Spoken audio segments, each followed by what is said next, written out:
is Wednesday, January 18th, 2017. You're listening to the Irrational Passions Podcast 2016 Game of the Year Deliberations Day 3. I'm Alex O'Neill. With me, again, Scott Guthier. Hello. Tony Horvath. Taco Bell is delicious. And Brian Nabishan Jackson. Jim Watson, the lead guitarist of 311. Jim Watson. Do you think he does like a little... This is the third day of our Game of the Year deliberations. If you are not indoctrinated yet, here's stuff at the top. Spoilers. Spoiler warning. We will try and give you a specific warning if we get into something in the weeds. Don't take this too seriously. This is just a reflection of our opinions as a group. And to the group here, don't take this too seriously. Are you just saying this to yourself over here? A little bit. Yeah, you can't get away from that. No, gotta reiterate. We're just here. We're having a good time. Nabishin, do you want to take us through the categories today? For sure. We are starting with the best moment / experience. The Ice and My Peace Award for the things that need to stop. The most surprising game. Best visuals. And the worst game of the year that we didn't play, we're still judging because we were assholes. Yeah, good old mainstay. As always, again, this is just for people who just jump into day 3 for whatever fucking reason. We're narrowing this down, each list down to 3, 2 runners-up, and 1 winner. People who decide to watch the video version, you will be able to see the Google Doc that we were kind of pulling from, if you so choose. If you're listening to the audio, just keep that in mind. You might reference it. Now you can actually see it for the first year. So, originally we were going to do this category like in the middle, but because we're on a weird kind of timetable right now, we're going to just kick off with best experience / moment. All right. Best experience / moment.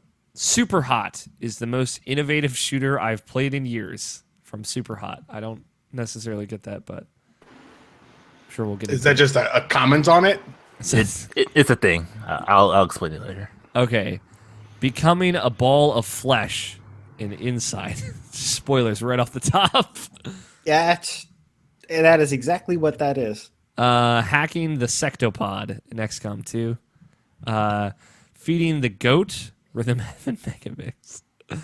The first time discovering a planet, No Man's Sky. Epilogue from Uncharted 4. Chase in Madagascar from Uncharted 4. Doom Guy Just Not Giving a Fuck from Doom. Q from Zero Escape, Zero Time Dilemma. Origins of Virtue's Last Reward from Zero Escape, Zero Time Dilemma. Introducing Old Man Marcus, Gears of War 4. Wrath of the Machine, Destiny Rise of Iron. The Nameless King from Dark Souls 3. Elusive Targets in Hitman. Crash Bandicoot in Uncharted 4 Thief's End. Return from Quantum Break. Your Last Words to Trico in The Last Guardian. The Final Campsite in Final Fantasy 15. Serving Drinks to Jill in Valhalla. Effect and Cause, Titanfall 2. The End in Oxenfree. Sig's Final Drink in Dark Souls 3. Couple of late entries there. Do we have any other late entries? Nope. Okay. Any of these we just don't think are going to make it? Like right off the bat, that we don't need to like go into? Becoming a ball of flesh. I don't think that's going to make it either. Nope. Hacking the Sectopod. No, it's a real good moment though. You said specifically that was like, oh, that was a fucking moment. So it was just a moment of like triumph. It is, but it's more because it's close to like a 20% chance that you'll actually successfully take it over, Yeah. and you take the shot because you expect to lose. You expect to get killed. Yeah, and then you control You a expect Sectopod. to have a game over, but then you control a Sectopod, and the tide turns 100% the other way. Yeah, it's cool. It's a cool So moment. It's great, but it's It's not like a defining right. moment of that game. It's like Right. it's just and then it's a thing that can happen. Feeding the goat. Listen, this is something that you blown out of proportion because I went ahead and I looked at it and fuck you. Dude, So I don't. have you ever care. played But Pachinko before? I don't care. there's nothing that you can do that will make this better. Only things you can do to make this worse. You are the only one in this corner, and I'm pretty sure Noption's not in this corner with you. No, I'm An option. How do you feel about a goat? It's fine. I like doing that. It's cool. That's about it, though. I like doing goats too. The car chase in Madagascar, I don't think is gonna make it. No. It's just another one of those Uncharted moments. Really good though. Looks All really right. Super hot or feeding the goat Option. I said super hot. good. Okay. Okay. Yeah. go. No, Namjoon I don't was- actually care about the goat, guys. Yeah, no, that wasn't. I don't even know why. You went and you skipped it, and I knew it didn't belong there. So I was like, no, fuck this. Elusive targets in Hitman. Oh, that can go. Yeah, there's some good stuff in there though. The return in Quantum Break can go. It's really good though. I expected it, but didn't expect it. Mm-hmm. I didn't expect it to be the very first thing you fucking see. Like, oh, I wish I had that instead. Yeah, it's cool. Honestly, like Effect and Cause is an amazing mission in Titanfall 2. I don't think it's gonna hang. Was one of my moments of that game for me. Personally. Yeah, it's really good. It's probably the best mission in that game, although I really like the last one as well. The end of Oxenfree is amazing. I am not as emotionally invested in that as I am in some of the other things on this list, but it's really good. I saw parts of it coming, but there's like a whole kind of construct to it.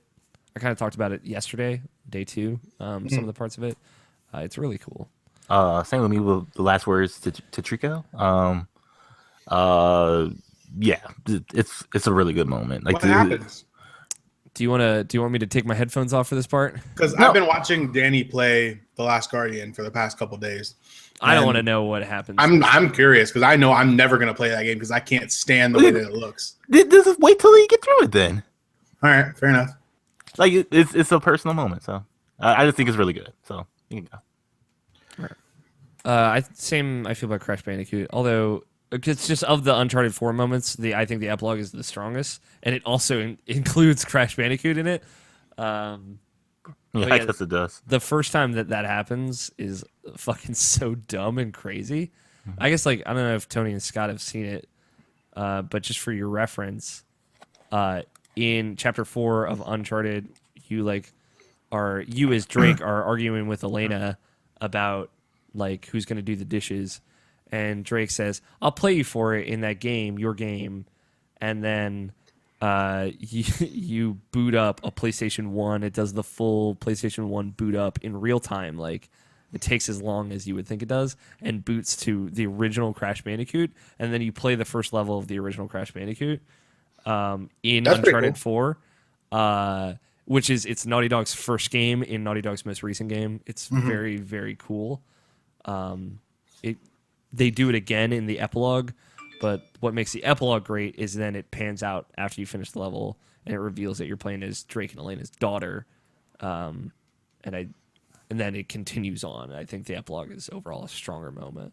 But that it's a great surprise. I wish everyone would have stopped talking about it before the game had even come out, and I kind of expected what was happening. But regardless, it's still great. The one that I'm gonna die on a hill on is the final campsite scene in Final Fantasy 15. Tell me about it. You want me to just go into it? Yeah. Do we want to come back to that one? Get some other things off the list first. Let's come back to Yeah, that. let's come back It's to one of it. my locks too, but yeah, we can come back to it. How strongly do you feel about serving drinks to Jill? It's the defining moment of that entire game. I mean, that's how I thought feel Jill herself was the defining thing in that game. She's the character that defines that game, and this is the moment where her character comes full circle. I feel the same way about Final Fantasy 15. So I can tell you the circumstances behind what happens to make that scene good, and if I have to, I'll get into it. But What you see, the point where we're going with me is that the more you talk about this game, the less I like it. I knew from when I first started playing it that it wasn't going to be a game that you're into. It's just the games that you like are not this game. Yeah, figures. Six final drink. Yo, that's a pretty good moment. It's a good moment. I don't know if it's gonna. I think it's better than the Nameless King. Really? I think the Nameless King as like one of the most enjoyable fights of a Dark Souls game. I can agree with that. Like, I think that like the boss that you fight with Sig is one of the weakest bosses in that game, especially when you fight him with Sig. Yeah, right. Sig just fucking destroys him. Which, yeah. Well, I mean, that they give you the weapon in the room that just kills the boss. Right. And but I'm not talking about the boss. I'm just talking about when you talk to him after the boss. Sure. Yeah, as far as the Nameless King, maybe.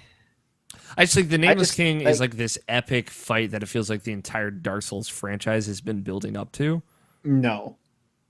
That for me, that's what it felt like. The fucking final boss was harder than this guy.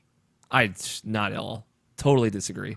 I one-shot this guy. Yeah, I did it alone. I one-shot this guy, and I could not do that to the final boss. I had zero trouble with the final boss, but I had a lot of trouble with the Nameless King. But I'm not talking about difficulty. I'm just talking about like the epic nature of the fight, the kind of the terrain that you fight it on, how you get to the fight itself. It's all very like Dark Souls in a very like in that same ambiguous, dreary, like medieval nightmare way. And I think it embodies it. I don't think either of these moments are going to make it to the top 3, so I'm okay with cutting both of them. So yeah, all right. I think Dark Souls itself is just an entire experience rather than like it's the sum of its parts. Yeah, it's difficult to boil that game down. Yeah. We can cut Q. That's it harkens to back to 999 for a perspective type of thing of how you're looking at that game the entire time, and then it turns out that you were looking at something completely different that you didn't even realize this entire time, and it's fucking awesome. It's definitely a highlight, but like I don't think that compared to the Origins versus After War, which is my number one thing. Yeah, that's the one I think cut. Yeah, I mean, like Old Man Marcus is phenomenal, but he doesn't have the emotional resonance I think that like most of us are like really attached to in this game, on this list. Mm-hmm. Although when he yells about his goddamn tomatoes, it's real good. Doom Guy, same deal. It's great, but I'm not like as emotionally invested into that, and I feel like just that passion of the emotion here is gonna drive me forward with most of these. Mm-hmm. Same with Wrath of the Machine. That's a great raid. That's the best raid in Destiny. Yeah. You know, I like, again, there's no emotional attachment there. I just think it's really great. I think it is one of the best experiences this year. I'm gonna have to narrow it down a little more. I mean, like narrow down the raid, or I don't think so. I think the entire raid as part of Destiny is an experience. Yeah, I don't think you see, this goes in the same line of why Nobishin has Super Hot up here. Nobishin has a specific thing that he wants to talk about the game. I mean, I'm pretty sure it's at the same time. At the same time, I'm going to cut that because it's kind of what the whole game built up to be, and I'll go to it here. But I like Wrath of the Machine is one thing out of the greater whole. Right. I think it totally meets the kind of arbitrary expectation that we're setting with this category. Wrath of the Machine, it's not like it's a bunch of things. It's parts, but it's all one mission of you going through this one raid. Just as much as like any WoW raid is like the raid versus any one of its parts. But I mean, if we're cutting Super Hot, then we're cutting Super Hot. But at the same time, you wouldn't put a WoW raid in there in its entirety. You'd single out a boss. No, I would put a whole raid in. I would put a whole raid in. I mean, like I think if we're talking about a raid, we're talking about the whole thing. Yeah, I don't think any of the bosses in like a WoW raid would be good enough on their own.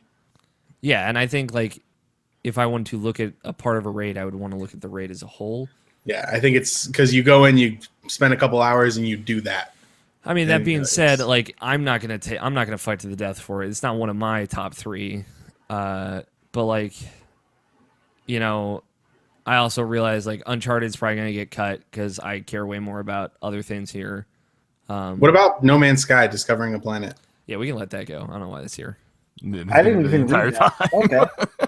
Yeah. I have no feelings towards doing things in No Man's Sky, so I mean, like I'm okay with cutting Wrath of the Machine and Epilogue here, just because like I feel like because like Tony, like look at it this way. It's the way this goes down is Wrath of the Machine or serving drinks to Jill. That's not the way this goes down though, because both of those are excellent moments, and it's not because I like both of those that I need to pick one. I think they're both very worthy. Yeah, I mean, like I think so too. I just think fine, like, but Nobishin, you think Origins of Virtue's Last Reward is going to be hanging in there? Oh, for sure. Okay. I mean, like Scott's right. We have to compromise here. I'll just cut Epilogue. I mean, obviously, Nobishin and I are both. Like, you're more invested in 2 moments on this list. I'm more invested in really just the one. And like I know that doesn't speak to Scott or Tony at all. I just haven't gotten there yet. I just don't know. I don't have a stake in any of this. Yeah. So I'm pushing it along. It's just like of these 4 here, like Wrath of the Machine is the weak link for me. And I know Nobishin feels really strong about Origins. Tony, you feel really strong about serving drinks to Jill.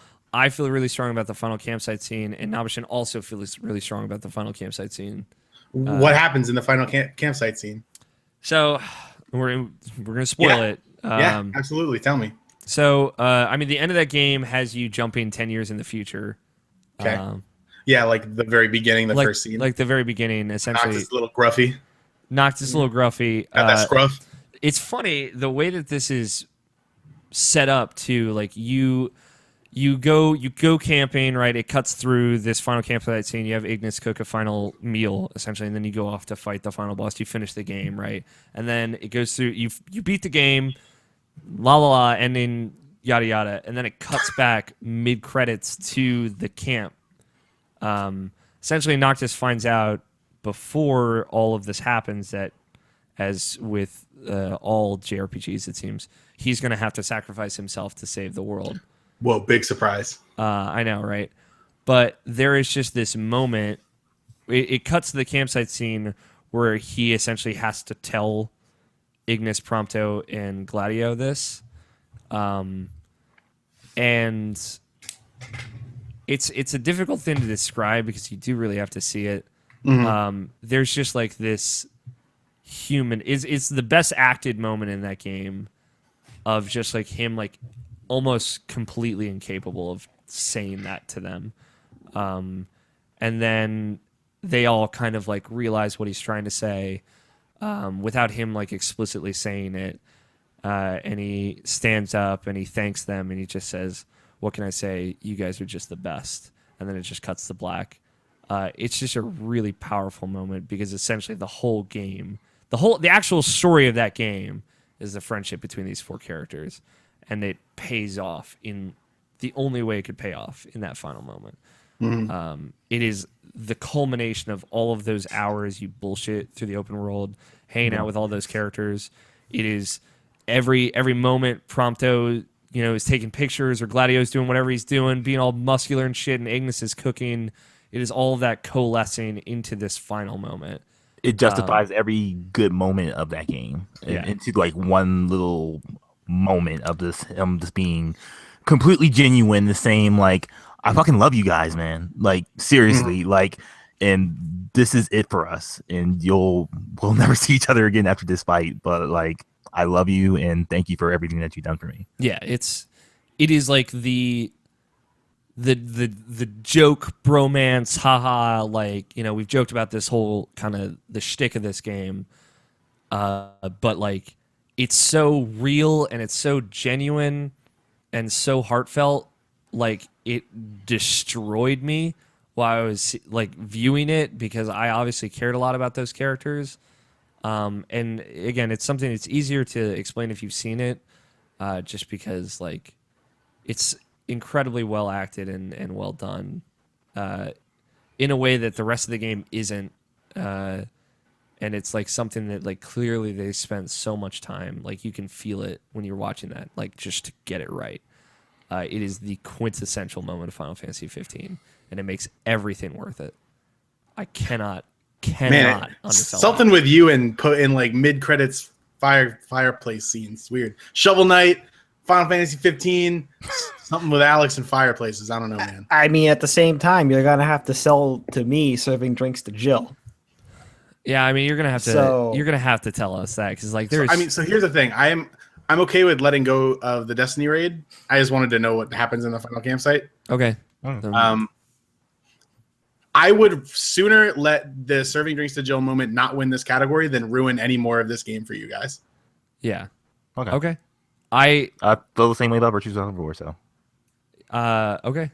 Then we're giving it to the final campsite scene. But now knowing what both of these things are, I don't think that the final campsite should win this category, and that's my opinion. I mean, are you going to let it win, or yeah, I'm going to let it win because I'm not going to cheapen the experience of this other game for you guys. All right, then it wins. That's it. So the best experience or moment goes to the final campsite from Final Fantasy 15, with runners-up being the Origins of Virtue's Last Reward from Zero Escape, Zero Time Dilemma, and Serving Drinks to Jill from Valhalla. Again, I will say, just in defense of the final campsite scene, it is a better moment if you have seen it and experienced it. You guys told me that about the Shovel Knight thing, and it wasn't that great. Yeah, but you didn't like that game as much as us, so I did speed runs of that game for a long time. Yeah, I'm just saying, like you didn't like the story of that game as much. Do you like Final Fantasy more? The big thing about Shovel Knight is that it was a surprise we never saw coming. Yeah, I like when we told you about it, like that. That was it. It could never be good for you. But like, this isn't us bringing up old wounds. I'm just saying, in defense of the moment in general, not necessarily to you. You'll probably hate it, especially after we've gone through this. That's not true. But like, it probably won't impact you as much as it did me. Still probably not true. But going through that one's probably true. Come on, like it's in comparison to Alex here, especially when it's coming to, and yes, exactly, it's comparison to me. I'm a sap for this kind of shit, and I know that about myself. But like it was a moment that the game earned in the best way, and like Nabishin said, it really defends all of the decisions that they made. Not all of the decisions, but a lot of the decisions they made with that character, and just it defended how it played and how it felt, in a way that I couldn't have expected. Yeah. So just in general defense to it, but we don't have to dwell on it. That's always the most divisive category, I feel, with us. So it has to be. It always is. There's always an emotional stake in that one. Huh? So the next category, the I've Said My Piece Award, or as I would say, the I've Said My Piece Award for things that need to stop. So what is this to people who don't know? Just general trends that are happening that like it's just coming to a point where it's just like enough is enough. Like it doesn't have to be like something like completely logical, but like something that's like you just feel like there's category there's potential nominees here that like we've said before like numerous times. It's just like you're just at the point where you just had enough of it, more or less. Mm-hmm. Mid-generation consoles, which is a very new one, fresh wound. Not disclosing games target versus its reality before release. Games target versus its reality for the trailers. No Man's Sky and Final Fantasy 15. Okay. VR, hype culture, game delays. I like this. Season passes that don't include everything. Battleborn. Put Battleborn on. No, that's a sick burn. Please stop, Battleborn. Paying more for early release of games. Oh yeah. New Super Mario Bros. Style games. True. Open world games similar to GTA, also GTA games. Finding game sales on Xbox One. I think one that we can add here, so that's the end of the list, the mistreatment of video game developers. Oh, for sure. That's been a huge topic on this show specifically. And I think that's a broad enough thing, like from consumers, but also from publishers on both ends. Anything else we want to add here? I can't think of anything. Hold on. Okay, You got one? here we go. Scott. Rough. Rough. Well, I mean, you can try to make that happen, but it won't. I think we can change the name of this category to the I've said my piece award for things that need to Scott. All right. I don't want any of these things to Scott. Fuck that. Yo, paying more for early release of games. That's bullshit. That's It's real bullshit. Okay, so like just to be clear, this is early release of game hits. The price is higher than when the game actually releases. So like the Gears of War Ultimate Edition was $80 instead of $60, and you could Right. buy it and you could play that game Gears of War 4 days early. So it's kind of like if you pay 20 extra bucks, you can play this a little early. Oh, that's what you mean. Yeah. And that's bullshit. I do not like that. I mean, like, it's not the worst things on this list, but You said your piece. I've said my piece. All right, so I think easy cuts are GTA, New Super Mario Bros, Battleborn, game delays, VR, and Man, just generation consoles. Going through all of them. I think Battleborn's an easy cut. I think VR is an easy Yeah, cut. Battleborn was a sick burn though. It was a real sick burn. I really think the generation consoles can be cut. We don't know yet, is the thing. It's too early to tell. Yep, I'm not a super fan from the get-go, but it is... game delays. It's Just think about it. it's part of the beast. It's fine. Like it's not fine, but like it's something. But just think about it. If games could never ever be delayed, I mean, it's more of like a, hey, like, how about you figure shit out before you announce a release date? But that can also be frustrating. There's a lot of nuance there that I just don't think we have a good grasp on yet. But maybe we will oh yeah, no, you did. when we revisit this. Mm-mm. Season passes that don't include everything. I'm just sick of it. Yeah, I'm sick of it too. I mean, it's not like the worst Like thing. Street Fighter V selling multiple season passes. I mean, honestly, I'm okay with it. I'm okay with a season pass encompassing a time period, because it is like a season pass. But like specifically with Street Fighter 5, like those are just characters. There's like Yeah. the stages don't even get included. The costumes don't get included. That's the stuff that sucks. Yeah, like I'd be okay with it. It was like, hey, buy our season pass. You're gonna get everything we put out for this game for the next 6 months. Yeah, yeah, but it has to be everything, all or nothing, right? Like, Right. That's what the season pass is essentially. yeah, it should be. And For everything else. I'm with you on that. It's just like I don't think that's like the worst. Like and like for like Telltale games, like the season pass, that's where they came from. That makes sense because you buy the season pass to get the entire season, all the episodes of that game. Yeah. But it's being used for like shitty DLC packages. Finding game sales on Xbox One. That pisses me off. You can get rid of that. It's so hard. I know exactly what you're talking about too. It's a nightmare. Yeah, you can cut that, Scott. For reference, it's finding game sales on Xbox One. Yeah, that's what we're cutting. I think we can cut Scott. Not yet. I'll cut Scott. Okay. Get over here, Scott. I got a knife. I bet you don't. Open world I do. games similar to GTA, but also GTA games can get cut. I think we didn't have a lot of that this year. We had Watch Dogs 2.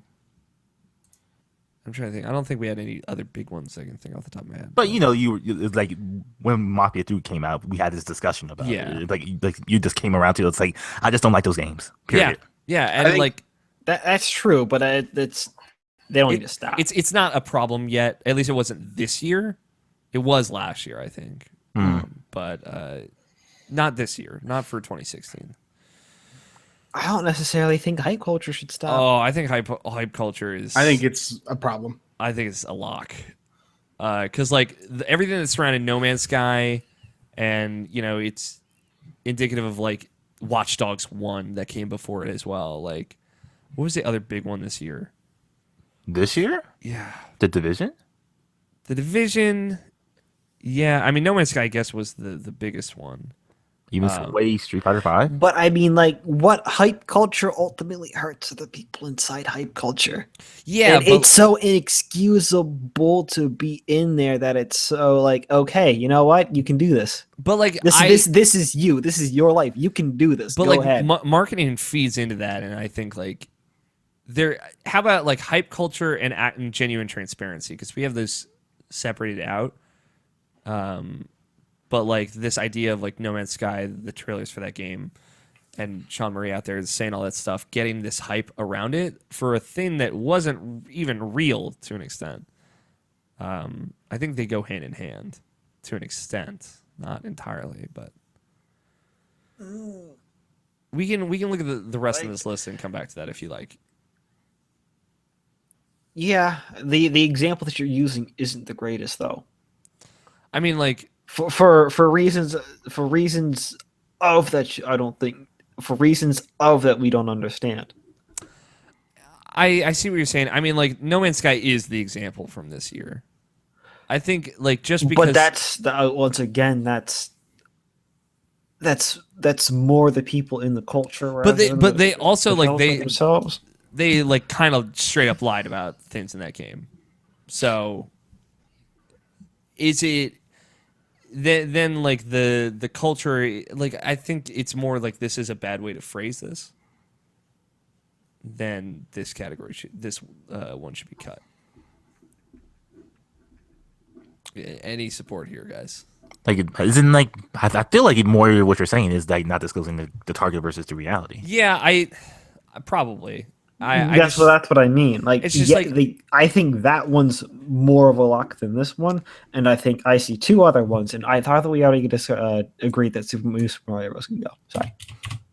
I guess it can go. Yeah, I know Nobshin feels passionately. I very very passionately. About like here's the thing, hype culture is 95% consumer. I would say it is definitely less than 95% consumer. The other one is 100% developer. The other one is 100% developer or more usually publisher. But I like. Yeah, but yeah, I understand what you're saying. I think not disclosing games target versus reality is a bigger issue, but I also think hype culture. The big mess is when these two go hand in hand. When they go hand in hand. But I also generally I think that hype culture is a problem, and that there is an allowance to it. There is an accepted nature to it that people don't talk about. That is a fucking problem. Like when Sony comes out and does an E3 press conference and they show a bunch of games, most of which almost guaranteed are not releasing in 2017, the year after that press conference is taking place, and no one talks about it, that's a problem. And that again, you're not. They go hand in hand, but like Sony is essentially encouraging this hype culture about games that aren't even within the realm of release, and then that feeds back into it of like these really long lead times for. Hey, I'm going to show you a bunch of trailers. Let me finish. I'm going to show you a bunch of trailers for a bunch of games like Horizon they announced years ago, and now we're at the tail end of it where people are like, I don't know about this game, not because it necessarily looks bad, but because we've like dragged out this fucking PR cycle for it so long that it's turned in on itself. And then that ends up in those fucking terrible backlashes where people are attacking video game developers on Twitter.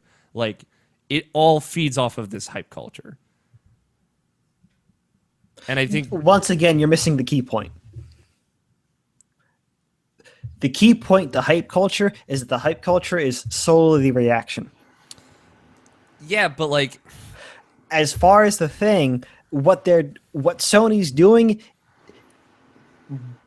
by definition, is perfectly okay. By definition, it's perfectly okay. It's okay because we allow it to be okay, though. The only reason why it's now turning to not be okay is because other people take it too far. That is it. I mean, yes, yes, and is no, it. though, because only thing that But- feeds into the not okay on that side is one, a dragged out PR cycle, which it doesn't have to be, and two, the targets versus reality. yeah, I mean, the targets versus reality again is a bigger issue, but we cannot just like allow. You're barking up the wrong tree. No, I am not. Please just listen. I think that there is an allowance that the consumer gives to the publishers and the developers of like, hey, we're going to announce something way too early. We're going to drag out this PR cycle, and it's going to be detrimental to the industry and to this video game. And that is hype culture. It is the idea of like, hey, we can announce this early and drag this out, and hey, we can get people excited and keep them excited when they really can't. That is all hype culture. It is both on the publisher side and it is on the consumer side. And it is not just like all consumer. We can't completely blame the consumer for that, but we can't completely blame the developer for it. It is an idea in the industry that we have to announce things early and get people excited and do all this ridiculous shit that I think we need to move away from. I think like on the publisher side, it's not that they are partaking in hype culture, but that they instigate it heavily. Exactly. Yes. They're That's the problem. instigating the consumer, and that is a problem, and that is a part of hype culture. And to ignore it, and just because like maybe like the four of us are like can see through that bullshit, that doesn't necessarily mean it's okay. And that doesn't mean we can ignore it. Again, this is all moot because it's not going to make it in the top 3. I don't think it will. But like I feel very strongly about this. And I think that you just saying that is 95% consumer is not accurate. It's not true, and it's not fair to the consumer when the publishers and developers are instigating that in the consumer. So I just want to get that out there. I'm actually with you on this one. I think these are the 3, honestly. Like, it has been a thing I've been really trying to put into words throughout this whole year. And like I totally see where you're coming from, but it's just like it is more complicated than that. It's so easily stopped, though. It is, and it is, but it isn't now. I agree with you, and we should Yeah. recognize it as a problem and start pushing back against it. Like, and I think like it definitely doesn't come off as much of a problem to you, Scott, because like this isn't a thing that you get sucked into. But it is easier than just like.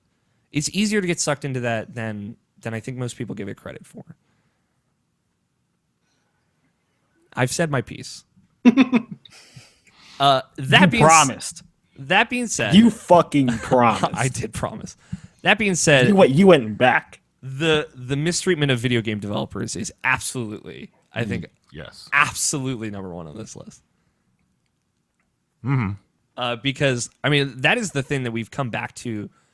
Discussions over the last like 3 months the most on this show of like, you know, Scott's phrase of something's got to give, right? And like it should never be to the point where something's got to give is I guess it'll give out at some point and then maybe we'll figure it out after it falls apart. Like, no, that's not the solution. And like people are fucking destroying their lives, their marriages, and their families making video games out there, and it is not good. Oh, by the way, not my phrase. Didn't you say Phrase that? from the interviewee. Oh, yeah, that was from Idle Thumbs. You're right. But yeah, I think that I'd like to hope that we are unanimously in agreement for that. Yep. Sorry, I didn't mean to get completely in a passion rant. It's as far every time that you're going to go ahead and push back against the idea you call hype culture, you're going to start getting those questions, those answers. And every time you go ahead and you push back against it to the idea, the very people in the culture are going to push back against you. I know. Every time that you go ahead and you push out a game or a developer, anybody supporting that developer and not the developer themselves is going to push back against you. And that is why I think that's why I think it's so heavily consumer focused. Okay. That's why I think it's so much their own problem. But because it's still a thing in gaming. Like it doesn't necessarily have to be something that a developer is doing. But that's why I think that's where I got my BS statistics from. Yeah, no, I understand where you're coming from. It is also an issue, and we've narrowed it down to a top 3, which we haven't really said too much. But the I've Said My Piece award for things that need to stop goes to the mistreatment of video game developers, which is both like internal and external, right?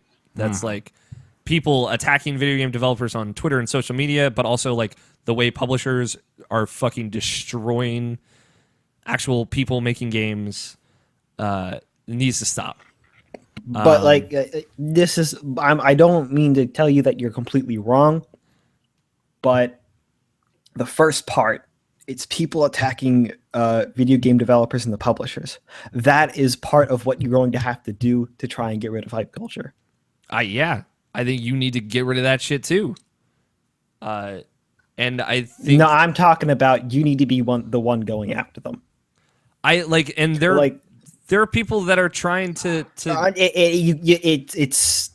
It's not a fight that. It's not something that you can like just up and say, "Hey, you can stop this," and anybody will take anything you say seriously. I know. I mean, you're but fighting. You have to make a stand, though. You have to make a stand. You're fighting a losing battle, but you have to make a stand. If you see a woman get beaten in front of you, you're not just gonna let her get beaten down. You gotta make a stand and stop that. And then even just saying something and being passionate about it, even if not everybody agrees with you, but you feel that this is wrong and you want something to be better and it should be better. And even if it takes a long time, as long as you start something and you get something in motion, something has to start.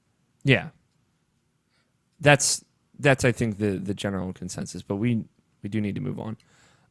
Runners up to the mistreatment of video game developers being hype culture and not disclosing game's target versus reality before its release. And I'm not taking part in your bait debate is the next category, apparently. So thank you for that, Tony, I assume. I thought it was really a good one. I mean, the thing is, these 3, the I've Said My Piece thing, they definitely are indicative of the bigger discussions we've had on the podcast throughout 2016. Yeah. And the discussions we will continue to have as new problems arise, and we all have a kind of opinion on the industry. I don't want to dwell on it too much. Obviously, not all of us are on the same page with some of the stuff, but that's okay. Yeah, it's important. It is important to have conversations. And not all of these things affect us. Especially, most of them don't affect us directly. But it is a thing that a lot of us feel passionate about to different degrees. So, moving on, the most surprising game. Surprising being our expectations versus reality. Yes. Okay.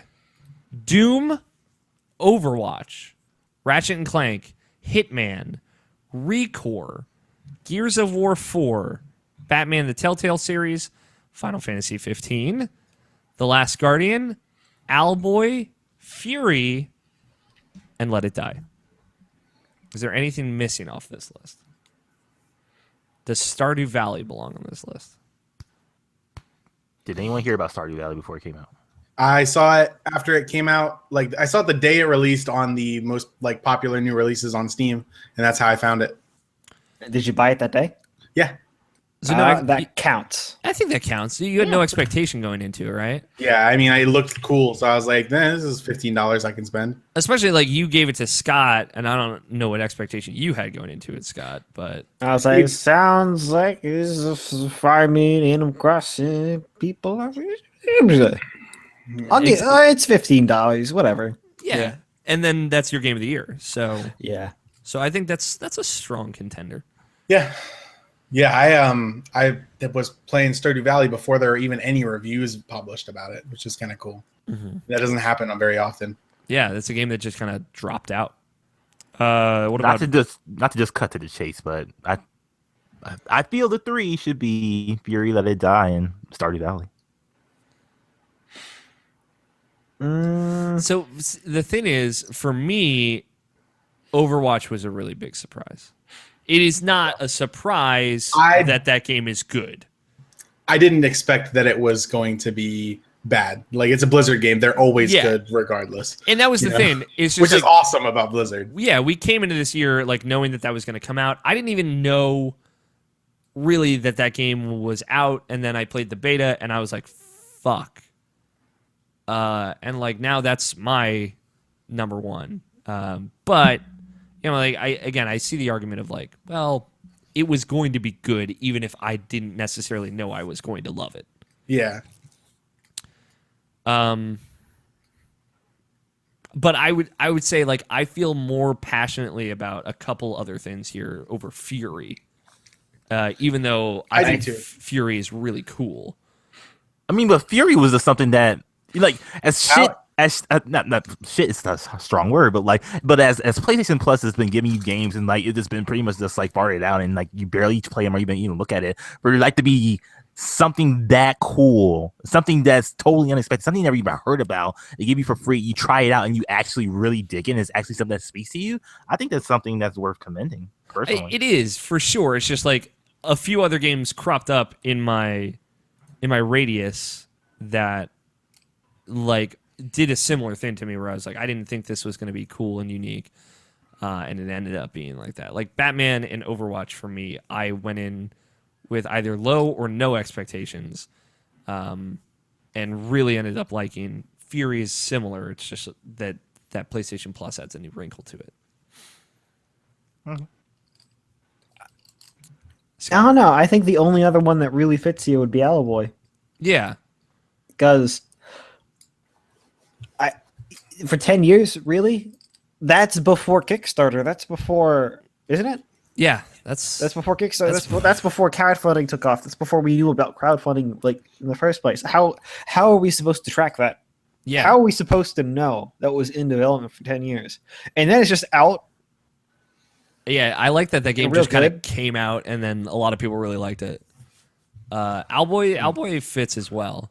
I just like Owlboy fits in the same category as Last Guardian in Final Fantasy 15. Yeah. That's true. It does, but it so very obviously loses that category for the same reason of it not quite belonging there. It's tough. I mean, like I think the ones that we can at least just get rid of are like Gears, Recore, Hitman. Hitman was a nice surprise. Yeah, I don't think it's gonna hang. We always knew that about Hitman secretly, though. Yeah, I agree with you. No, I mean, like I don't think so. Just because like when they announced that game was gonna be episodic, I think I was the only person that was like that could be all right, and everyone else was like, no, it's over. I mean, Last Guardian, Final Fantasy, we can probably cut as well. Sure. There was a lot of anticipation for those games. It's good. It's good that they deliver it to some degree. But yeah, I just of these, I think Hitman is a hard sell. I mean, Hitman is a bigger surprise than I think Batman is. I mean, for me, probably, but I'm pretty sure both that and Overwatch get cut. Yeah, I mean, Hitman, Overwatch, and Batman probably all get cut. But like I went into Batman thinking it was going to be bad, and it was a bad man. It wasn't bad for me. It was very, very good for me. It was one of my favorite games of the year. So, but I mean, it's back and forth. By the same vein, Let It Die could probably go too. Let It Die is like.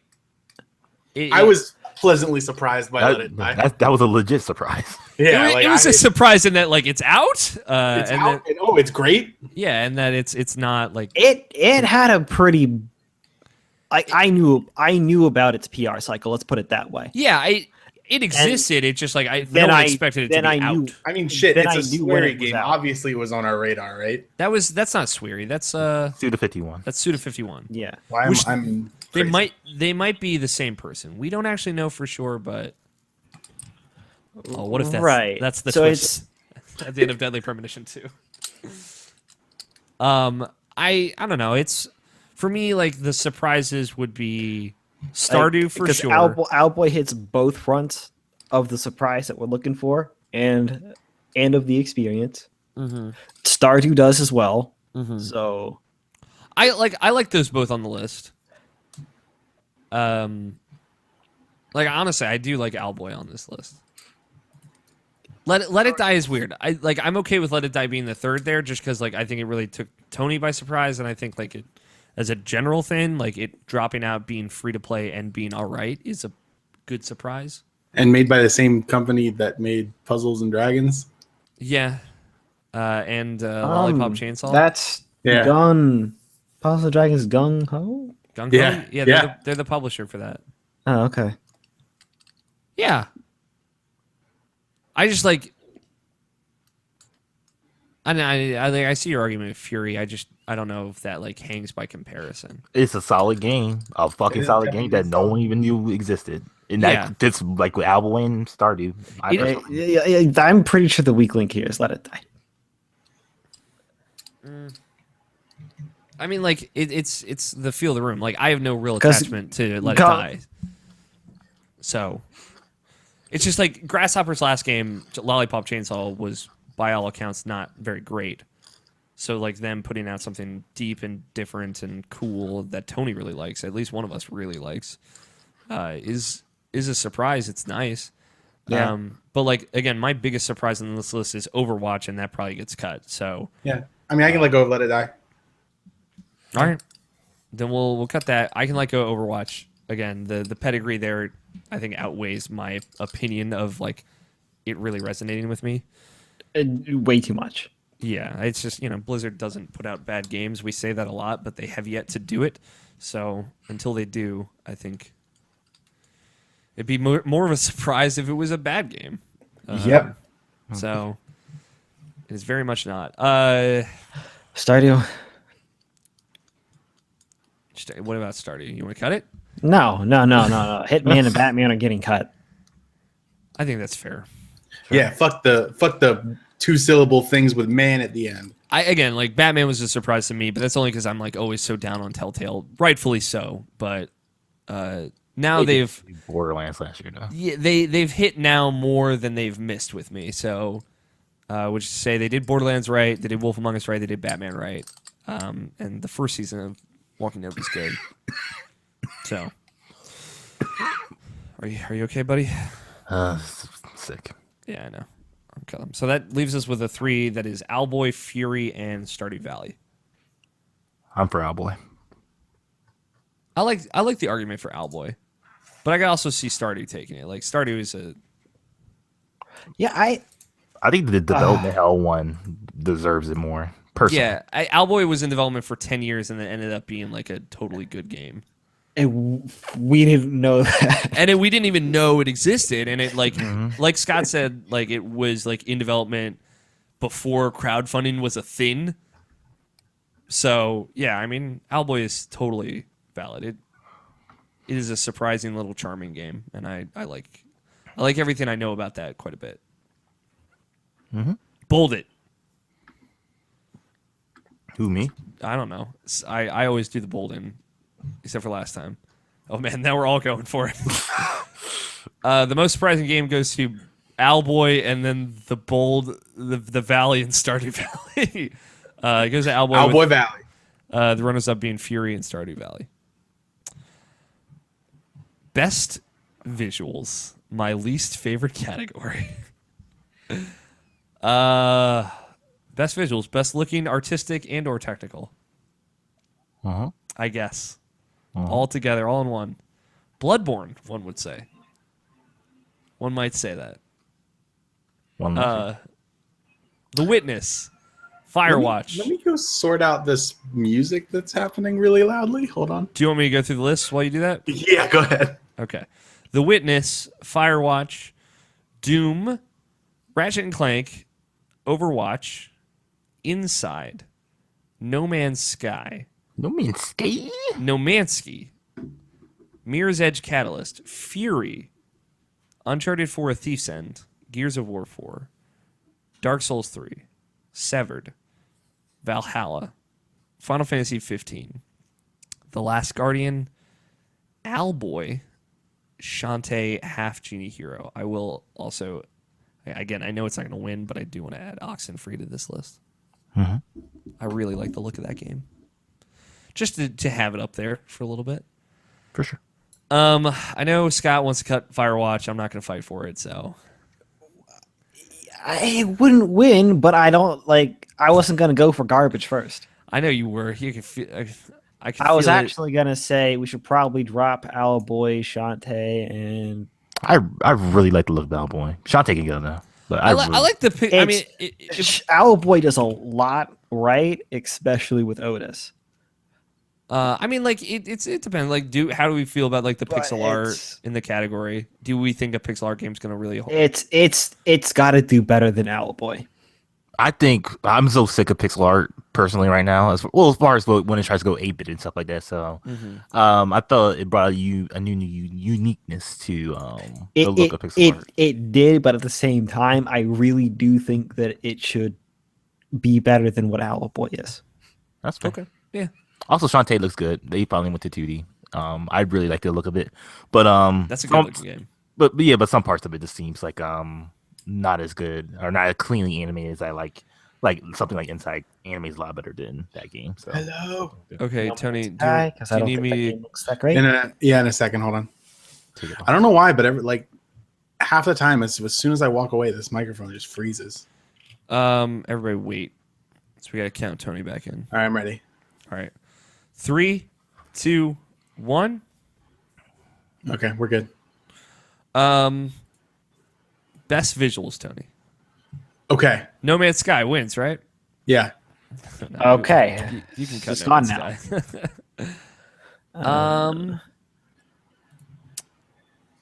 Gears of War 4 is good. It's a real good looking game. I don't think like on the technical lighting color level it's gonna hang, especially like with Uncharted on the list. But it's a real pretty game. That's fine, but I think you should pick up on what I'm trying to do here. You want to cut Inside? Is that what you're saying? No. Inside hangs on for a while. I'm trying to cut the games that not only don't fit, but that going from bottom up. Okay, just starting from the bottom. Now we hear Yeah. So like Mirror's Edge. going from there. Mirror's Edge Catalyst right there in the middle. Got it. Cool. That can go. That game does lighting really well, right? Like Oh color. yeah, that game looks stunning. That Frostbite looks really good. The characters look really good. The white looks really white in that game. Immediately ignored then. Okay. I know it's fine. Oxenfree. Would that be the least of all of these? It's weak. It's not gonna hang. I really really love the way that game looks though. It's very stylistic. It's again. I know it's not like one of the 3 best looking games of the year, but I love what it does with style. It's very very stylish. It's kind of comic booky, kind of not, kind of 2D, kind of not, and it's just super cool looking, kind of cel shaded as well, but it won't hang. It's just I really really appreciated the look of that game, especially with the whole theme of Valhalla. the game. Visuals don't drive that game. Yeah, it's not. I didn't add it to this list for that reason. It's good I like pixel the way art it though. looks. Yeah, I think it looks good, but it's not the best visuals. Yeah, What do we know about Severed? Severed looks fucking awesome. We should hold Okay. that for at least now. yeah. Severed's got a Fury? great Wait, style. no. We should probably could actually, because it's just Guacamelee, that animation style, and for some people it doesn't really do for it does for me. The It's monsters cool, look though. and unique though. So yeah, it can it's go. cool. It's kind of like hard Okay. edges and blocky. I think like Then definitely. yeah, it's cool. I like it as well. Not machine, but Um, Fury is That can go. it's dreamy. Is it better than Firewatch? No, it's cool though. It's neon. It's got weird colors. It's cool. It's not gonna hang. It's a cool looking game. Okay, I'm dropping. You see, and then the next one, I think Garbage looks better than The Witness. Really? I think the Witness it looks nice. I just wanted to say it. I know you did. Now I know you did. The Witness looks pretty nice. The Witness visually looks fucking amazing, but Yeah. like at the same time, like It's it very looks, one note. It looks very artificial. Like it's a good looking tree, but like it looks like Real fake tree. yeah. It does. I like the Witness's look. I'd so rather The hold on Witness to it a looks little bit. better than That's fine. garbage. We can cut Firewatch. Although I really like Yeah. the style. Let's hold on to the Witness for now.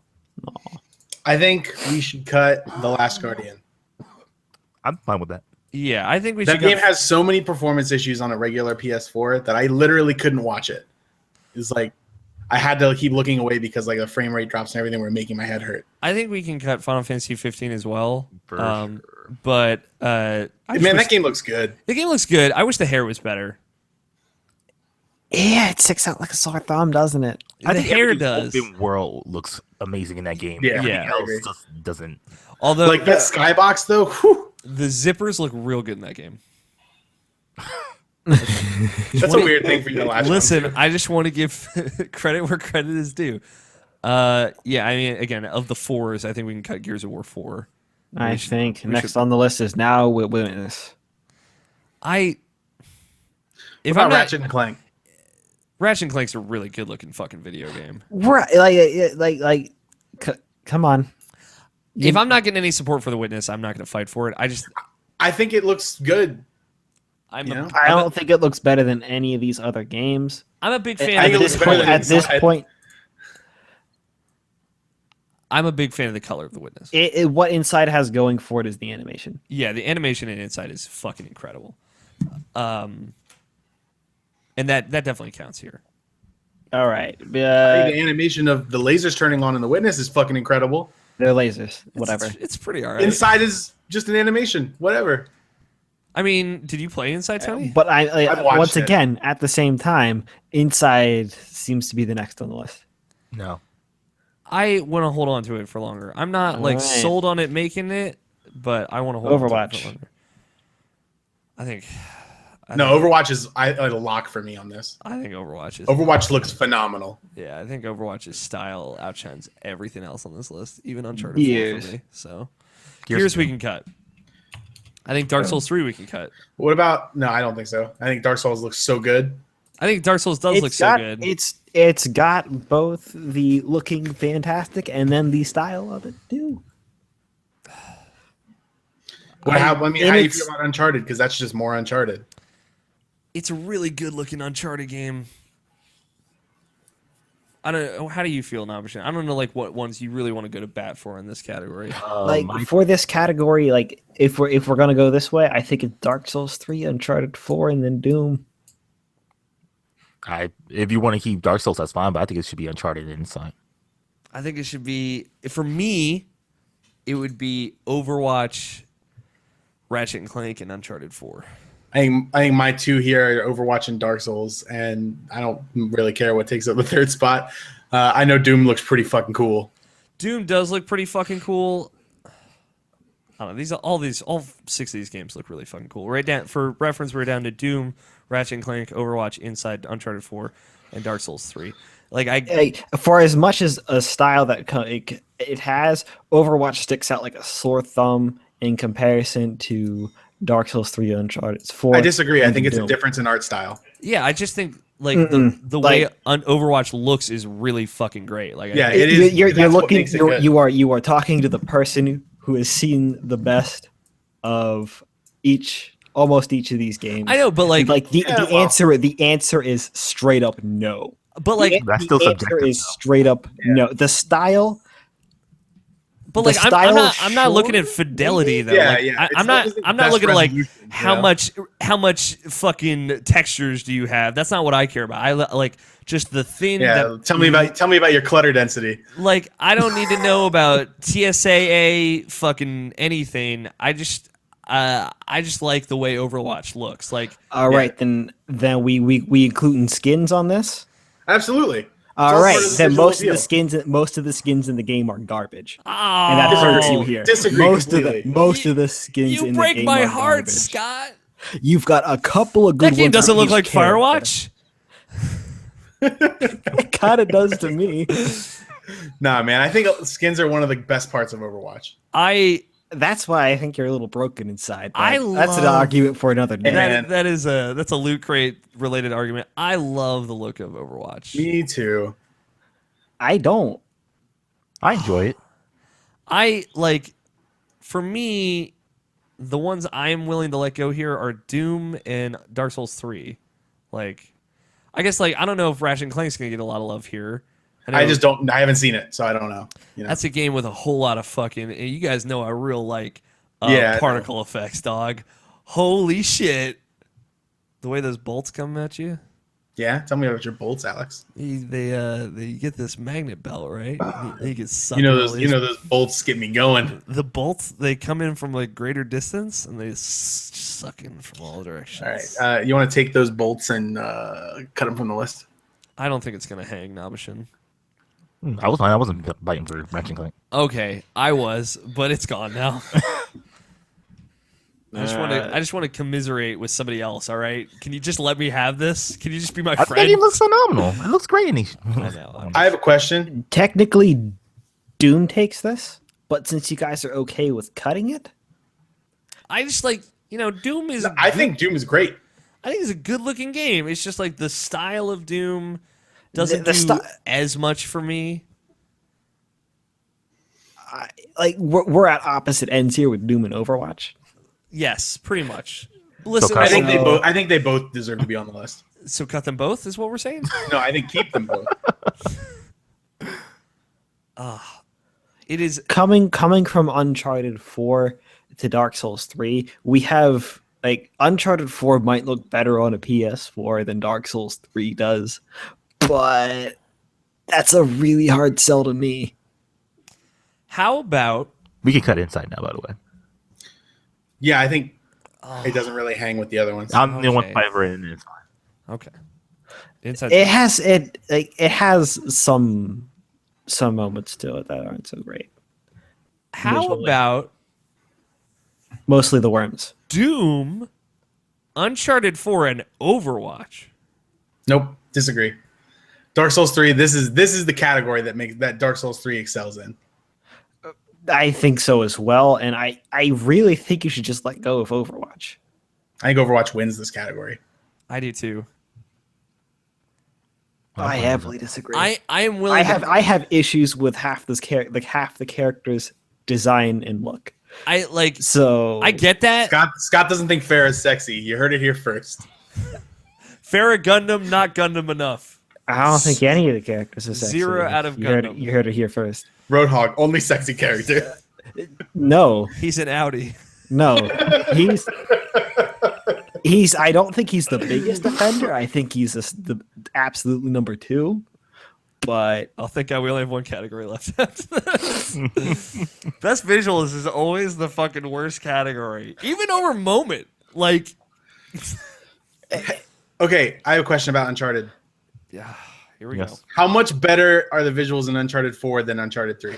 okay, so here's the thing. Exponentially. The Night hill and day. before you go, the hill I will die on is not letting Overwatch win. Okay. So keep that in mind. We cut Doom and Dark Souls 3 wins.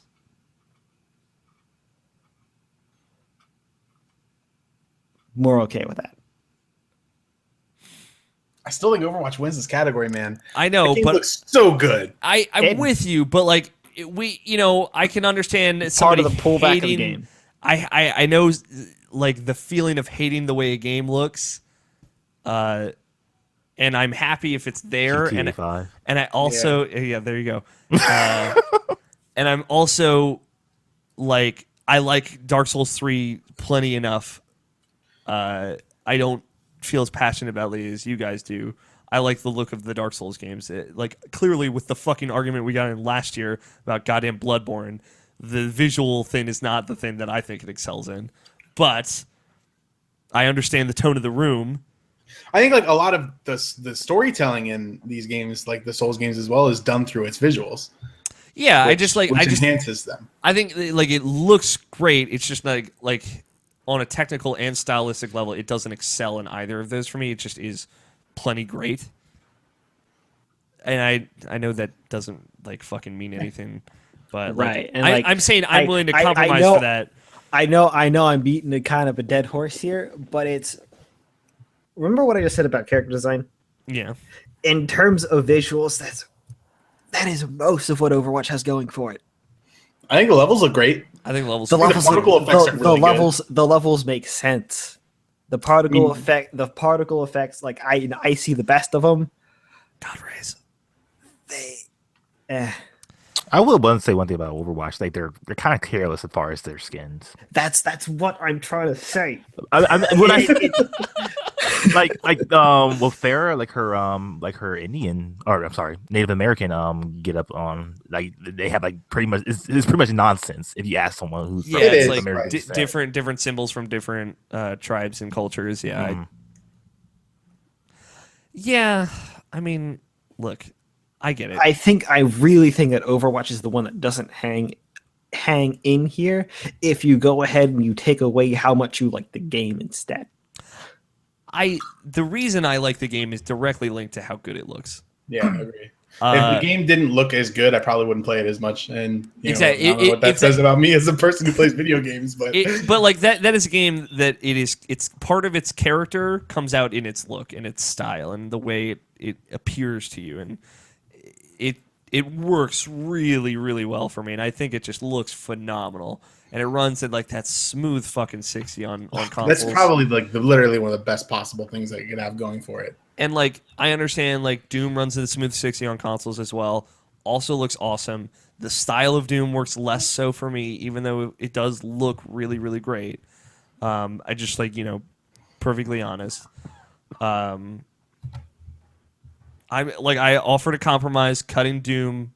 Dark Souls 3 wins because enough people really like Dark Souls here. That's a good compromise. I'm into it. Is that okay, Scott? Yeah. Okay. We'll cut Doom. Dark Souls 3 takes it. Doom with a healthy fourth. Doom with a healthy fourth. You can murder people in a very bloody way in that game, and it looks all right. Best visuals goes to Dark Souls 3. It's 2 years in a row from Software. You got something figured out. It's not quite fair. They put a little too much into it. They are Way too much into it. There are parts of that game, everything into it. like when you go to the Firelink Shrine for the third time and it looks different again. Yeah. There are parts of that game that look pretty cool. Mm-hmm. Runners up being Overwatch and Uncharted 4, Thief said. Worst game of the year that we didn't play, but we are still judging because we're assholes. Umbrella Corpse. Ghostbusters. Battleborn. Homefront The Revolution. Boxmaker. Metroid Prime Federation Force. Tony's already trying to bold Battleborn. Sick burn. Yo, listen, I understand Battleborn's probably not a great video game. No, it doesn't belong here. Boxmaker's also a pretty good one. Is that a good sick burn or is that a good video game? Like it's a good sick burn. Okay. I think Battleborn's not great. Doesn't necessarily need to be on this list. No. Ghostbusters needs to be on this. Yeah, Ghostbusters is a real bad video game. Holy shit. Have you guys watched that game being played? No. Oh my god. It's really bad. I think Ghostbusters wins. For me, in my heart of hearts, Metroid Prime Federation Force is a crime against humanity. I will say the same thing about Umbrella Corps. Umbrella Corps is, that's a fucking travesty. The anniversary of Resident Evil, he released that game. Has no tie into like anything in the past or anything like that. Just a fucking name on it, and it had Resident Evil Umbrella Corps on it, and they just got rid of Resident Evil because it's like, oh no, that's bad marketing. That's bad marketing. We're about to put out like a real one of these games that we want to be good, so we should probably not put Resident Evil on this. But the game's also really bad. Yeah, it's also like a fucking disaster. Do we know that Metroid Prime's also like really, really bad? Metroid Prime is apparently not good, but it's not really, really bad. So it's like it's just like a offensive. so it's like a sick burn like box maker. I'm upset that it exists. Box Maker is an actual bad game. Yeah, it's a real bad game. It's So is Homefront: The Revolution. We could probably take off Metroid Prime Federation Force. There are redeeming qualities to it, which puts it above everything else on this list. Umbrella Corps Ghostbusters Homefront. I'm okay with that. I don't know too much about Boxmaker, but it's a copy and paste of Super Mario Maker that was sent to phones, and then they put it on PC, and the tools are garbage. They want you to play on like it's you can use gamepad support on PC to play it, but it's still kind of like because it used to be on phone, so it's like still works like with touchscreen controls kind of way. So it's like Okay, so it here's the fucks take it that up. I want to take with this one because maybe Okay. this one instead. okay. How about fuck this game instead? What? Fuck this game instead. How about fuck a box maker? How fuck that game? The thing is, like, Umbrella Corps coming out on the anniversary of Resident Evil makes that so much better. Oh, that's such a fucking curve stomp right to the face of everyone who loves that series. Umbrella Corps Ghostbusters Homefront. It's fine. Yeah, Agree. by Boxmaker. Yeah, I think Umbrella Corps just on the sheer audacity to release that game. When did that come out? Summer? No, like August, or August is September. summer. All right, y'all can do the outro without me. Peace. Are you leaving, Scott? That's it. Oh, okay. Yeah, it's it. That's the last category. That's last category. So All right, good I night, need to Scott. get to bed. Nightmare. We're gonna throw this out. That was the worst game of the year. The winner. Yeah. Umbrella Corps with Ghostbusters. Best and game, Umbrella Corps. Skyrim. Whatever happened in 2011, I blacked it all out. I don't remember. What did we take off this day? We moved a category. I can't remember. We had two of the same vein. It was, hold on, I can see the categories. It was. Why are you still here? Go to bed. I was just starting my recording and I hadn't figured out where the Google Hangout. You thing stopped your was. recording? Why are you talking to us? Just go to bed, Damn it. Scott. All right, I'm out of here. Love you, man. Love you. Bye. So to go through one more time, as we close out day 3, the best experience / moment goes to the final campsite scene of Final Fantasy 15, with runners-up being serving drinks to Jill, the origins of Virtue's Last Reward. The I've Said My Piece award for things that need to stop goes to the mistreatment of video game developers, with runners-up being hype culture and not disclosing game's target versus its reality before release. Most surprising game goes to Owlboy. Runner-ups being Fury and Stardew Valley. Best visuals goes to Dark Souls 3. Runner-up being Uncharted 4 and Overwatch. Worst game of the year that we didn't play, but we're judging because we're assholes, goes to Umbrella Corps, with the runner-up being Ghostbusters and Homefront: The Revolution. That's it for today. We still got 2 more days left of all these video games we got to play or talk about. God, I hope we've already played them.